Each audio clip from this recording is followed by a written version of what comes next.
Caríssimos irmãos e irmãs, estamos no 11º domingo do tempo comum.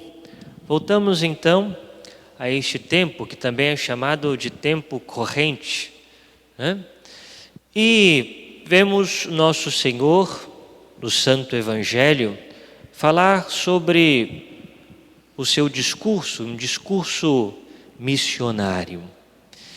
Vemos Jesus que tem uma compaixão profundíssima por aquelas multidões, porque elas estavam cansadas, estavam abatidas. Ou seja, traduzindo essa compaixão de Nosso Senhor ao pé da letra, é como se comovesse as entranhas de Jesus, por verem aquela multidão sem pastor, estavam cansadas, estavam abatidas. E Jesus também se comove hoje, porque quantos e quantas que ainda não foram alcançados pela palavra de Deus? Quantos ainda não conhecem o amor de nosso Senhor Jesus? Quantos ainda não foram alcançados pela fé verdadeira, pela fé católica? E ao mesmo tempo, quantos católicos dispersos pelo mundo, quantos batizados dispersos, sem viver a sua fé, quantos também cansados, quantos abatidos, também por causa da situação atual que estamos vivendo. E Jesus também se compadece, Jesus também sente no profundo do seu coração, das suas entranhas, ele se comove. Por isso, meus irmãos, precisamos de bons pastores, pastores que anunciem o Evangelho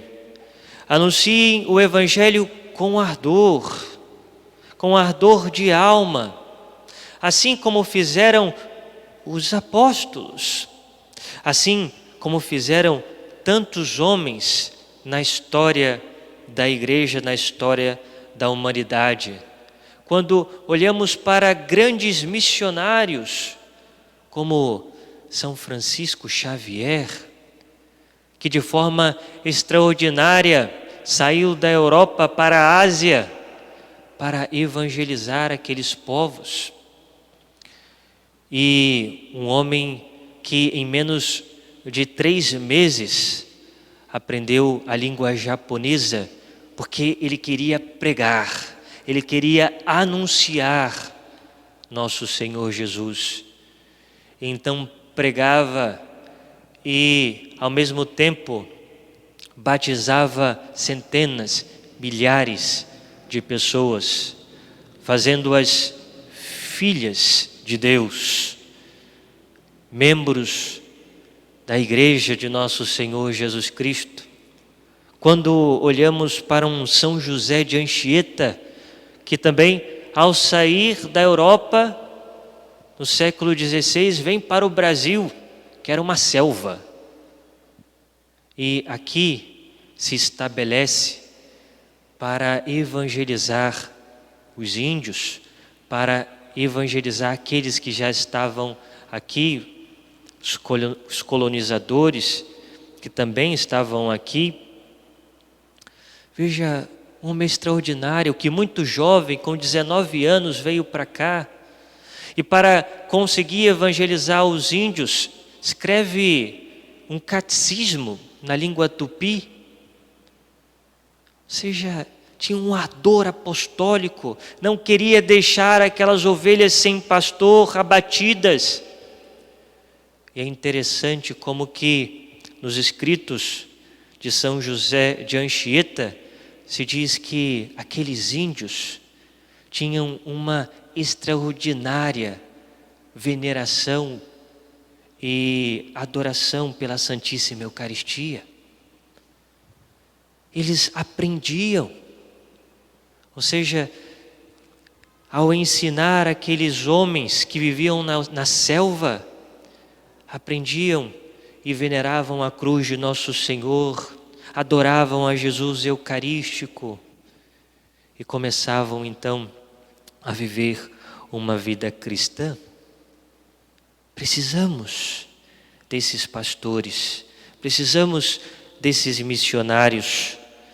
E vemos que Nosso Senhor apresenta no próprio Evangelho uma solução. Qual é a solução para que tenhamos bons pastores? Jesus diz: é preciso orar, rogar ao Deus, o dono da messe, para que envie operários santos. Porque logo após Jesus dizer da necessidade de orar para Deus, enviar operários, logo depois ele chama os 12, ele escolhe os 12. Ou seja, o fruto da oração é então a vinda dos pastores, os enviados, os apóstolos. Então aqui está a solução. A oração, ela se faz necessária, visto que não se trata de uma empresa meramente humana. A igreja não é uma empresa humana. A igreja é uma instituição divina. Deus é o dono da messe e precisamos rogar ao dono da messe para que ele mande operários à sua messe. Precisamos pedir: Senhor, envia para nós um José de Anchieta, envia para nós um Dom Bosco, envia para nós um Padre Pio. Precisamos de bons pastores, precisamos de pastores santos, pastores que tenham sede de almas, pastores que não se cansem de pregar e que tenham uma vida de santidade. Precisamos rogar ao bom Deus da messe para que envie operários. Será difícil que um cristão que se ponha a rezar de verdade não se sinta urgido a participar pessoalmente nesse trabalho apostólico. Ou seja, o cristão batizado que reza pedindo a Deus, que não se cansa de pedir a Deus bons pastores, ele também vai se sentir na necessidade de trabalhar na messe e vai buscar fazer algo para que Nosso Senhor possa ser anunciado.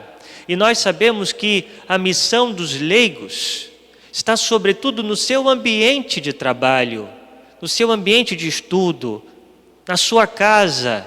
É ali que o leigo vai ser apóstolo, vai ser o enviado de Nosso Senhor Jesus para dar testemunho da sua fé.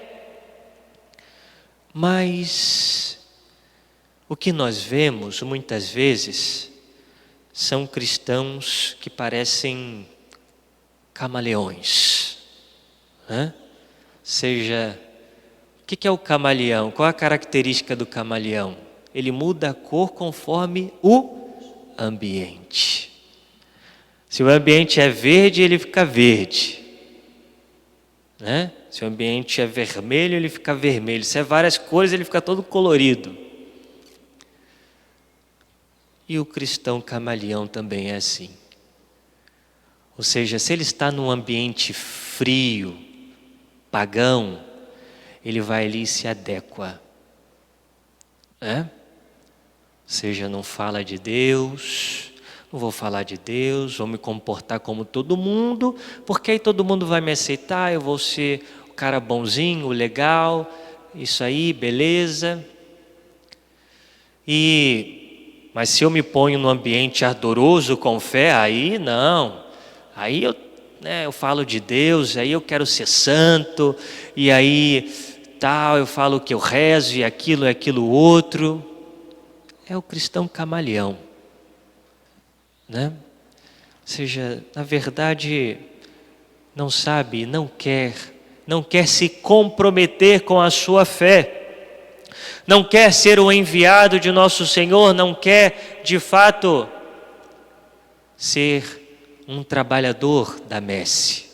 Porque um cristão verdadeiro, ele eleva um ambiente que está paganizado, um ambiente que rejeita a Deus, ou um ambiente que não conhece a Deus. Através das suas atitudes, ele vai lutar contra aquele ambiente para que Deus se coloque à mostra. E a começar por sua casa. Se a sua casa não é um ambiente de fé, faça da sua casa um ambiente de fé. A começar por tratar bem os seus, com amor, com carinho, com compreensão, rezando por eles. E é claro, quando houver a oportunidade, dar um bom conselho, falar de nosso Senhor, corrigir, ensinar a fé e não ser um cristão camaleão. Nós vimos que Jesus, ele tem um propósito ao escolher os 12, de fundar a sua igreja, para levar para frente, no futuro, o reino de Deus que ele estava inaugurando. E por isso ele escolhe, dá poderes e institui os 12 apóstolos, que são ali o germe da igreja. E vemos a vontade de nosso Senhor de fundar a igreja ao escolher as colunas dessa igreja, que são os santos apóstolos. Por isso, nós sabemos que na igreja há uma sucessão apostólica ininterrupta. Os bispos de hoje são os sucessores dos apóstolos, os legítimos sucessores dos apóstolos. Eis a igreja de Cristo. Porque se não há sucessão apostólica, não há igreja de Cristo. No entanto, todos nós somos igreja. Não só os sucessores dos apóstolos, não só os bispos, os padres, todos nós. Todos temos a responsabilidade de difundir o evangelho que salva, o evangelho que liberta, porque é a verdade. A verdade liberta. Sejamos nós, trabalhadores da messe.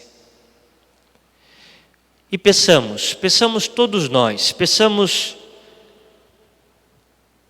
eu como padre, como parte do clero, os religiosos, todos os leigos, peçamos um novo ardor missionário na igreja.